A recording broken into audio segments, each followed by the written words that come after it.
ونعوذ بالله من شرور أنفسنا ومن سيئات أعمالنا من يهده الله فلا مضل له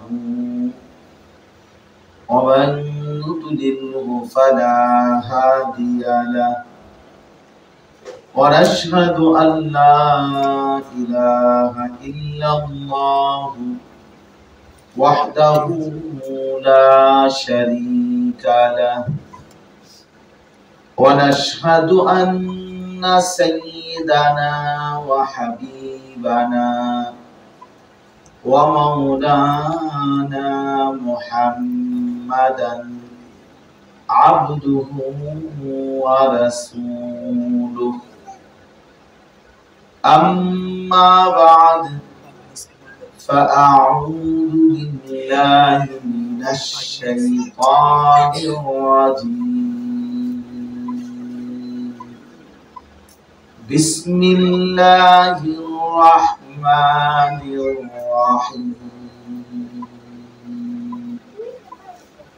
والذين يكنزون الذهب والفضة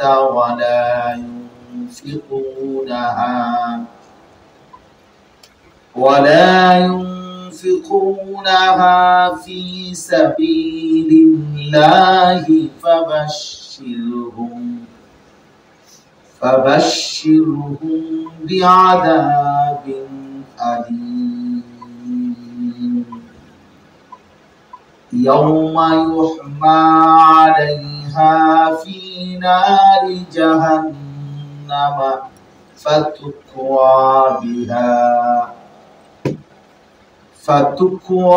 بها جباههم وجنوبهم وظهورهم هذا ما كنزتم لأنفسكم فذوقوا ما كنتم تكنزون صدق الله مولانا العظيم وقال نبينا صلى الله عليه وسلم من صام رمضان إيمانا واحتسابا غفر له ما تقدم من ذنبه اللهم صل على محمد وعلى آل محمد كما صليت على إبراهيم وعلى آل إبراهيم إنك حميد مجيد اللهم بارك على محمد وعلى آل محمد كما باركت على إبراهيم وعلى آل إبراهيم إنك حميد مجيد سبحانك لا علم لنا إلا ما علمتنا إنك أنت العليم الحكيم الحمد لله الله পাক রব্বুল ইজ্জত জুল জালাল ওয়াল ইকরামের ফজল করম রব্বুল আলামিনের অপরিসীম ইহসান মেহেরবানি দয়া আল্লাহ তাআলা আমাদেরকে আজ 15 মার্চ 2025 রোজ শনিবার মহিমান্বিত মর্যাদাপূর্ণ মাস মাহে রমজানের 14তম রমজান আল্লাহ তাআলা আমাদেরকে আমাদের প্রাণপ্রিয় দ্বীনি প্রতিষ্ঠান মাদ্রাসা ইসলামিয়া দারুল উলুম সুধন্যপুরের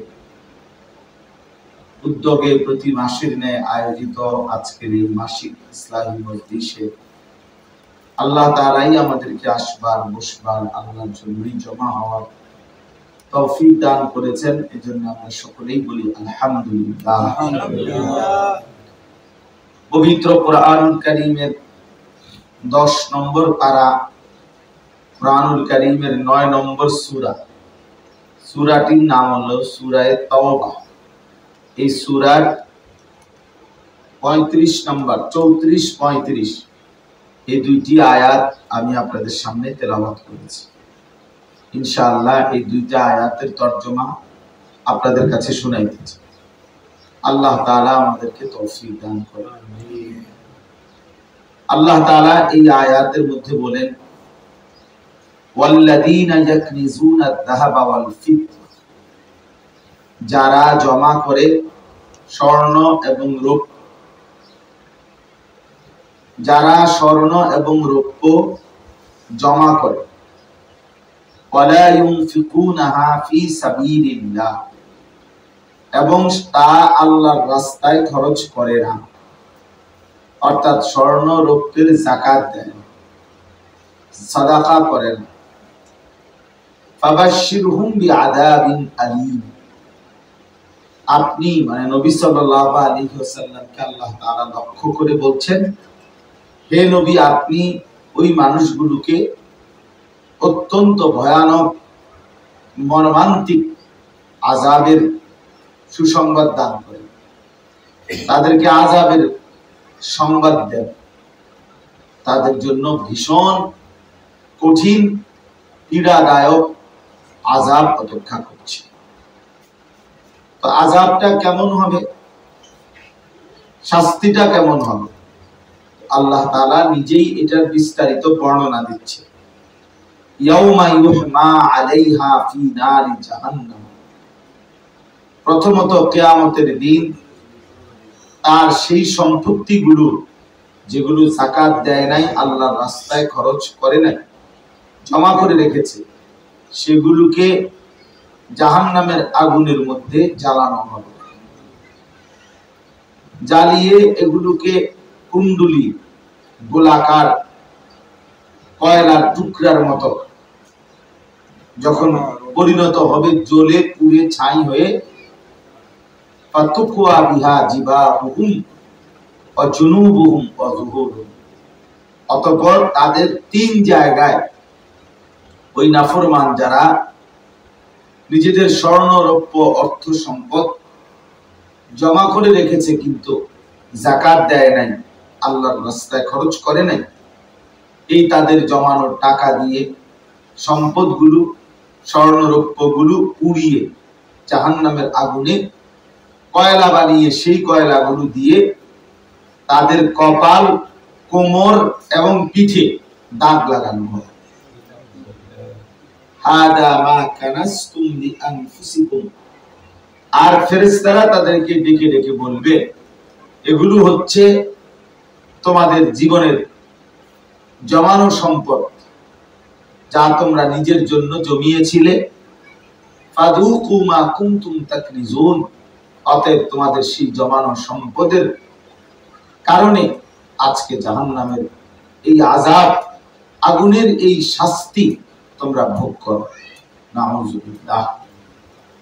তাহলে দেখেন কোরআনুল কারীমের এই আয়াতের দ্বারা স্পষ্ট বোঝা গেল, যারা স্বর্ণ রৌপ্য অর্থ সম্পদ জমা করে রাখে, আল্লাহর পথে খরচ করে না, তাদের আযাব অত্যন্ত ভয়ানক। আযাবের 2টা ধরন, একটা হলো জাহান্নামের ফয়সালা যখন হবে, তো জাহান্নামে যখন চূড়ান্ত ভাবে রাখা হবে সেই সময়ের আযাব, আরেকটা হলো হাসরের ময়দানে বিচার চলাকালীন অবস্থাতেই আযাব। তো এই যাকাত এবং আল্লাহর পথে যে খরচ করে না, এই ব্যক্তিকে জাহান্নামের আযাব তো আছেই, কিন্তু জাহান্নামের আযাব দেওয়ার আগেই হাসরের ময়দানেই এই শাস্তিটা দেওয়া। যেমন আমরা বাংলায় বললে বুঝবেন, কোন ব্যক্তির বিরুদ্ধে মামলা হইলে পুলিশ যদি তাকে গ্রেফতার করে, তো কোর্টে চালান দিয়া তারে কারাগারে পাঠায়। এরপরে কারাগারে থাকা অবস্থাতেই তার মামলা শুনানি চলে। একটা সময় পরে মামলা রায় হইলে তখন সে রায় অনুপাতে শাস্তি ভোগ করে, কিন্তু মামলার শুনানি চলাকালীন অবস্থাতেই তো সে কারাগারে ছিল। এই সময়ও তো তার আযাব, কষ্ট, পেরেশানি চলতে থাকলো।